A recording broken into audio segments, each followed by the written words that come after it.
Mke wangu, Unasemaje? mbona unaitika hivyo mke wangu? Kwani shida ni nini? Mbona sikuelewi siku hizi, umebadilika sana. Au nimekukwaza? Niambie mke wangu tafadhali.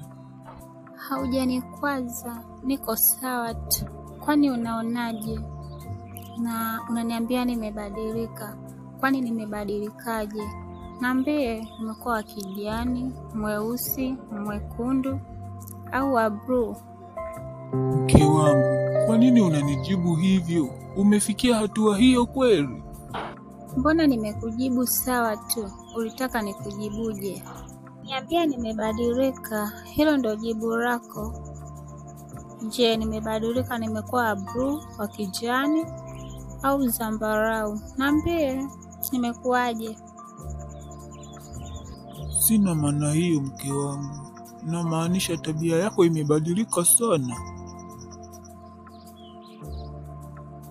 Kwa sasa hauna muda tena na familia yako, muda wako mwingi unautumia kazini. Kwa nini hujali kuhusu ndoa yako wewe? Kuna shida gani? Niambie basi nijue. Sina shida yoyote, ni majukumu ya kazi tu yamenitinga sana. Tangu nimefukuzwa kazi, umekuwa ni mtu ambaye unaninyanyasa sana hapa ndani. Kwa hiyo ulikuwa unanipendea kazi? Unauliza maswali au unauliza majibu? Basi sawa, unakwenda wapi sasa hivi? Swali gani hilo?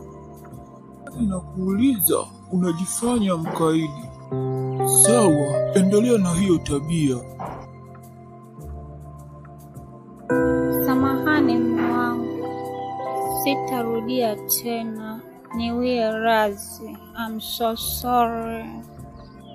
Nimekusamehe mke wangu, siku nyingine usifanye makosa kama hayo tena, maana utanikera sana na utanifanya nikasirike mpaka basi.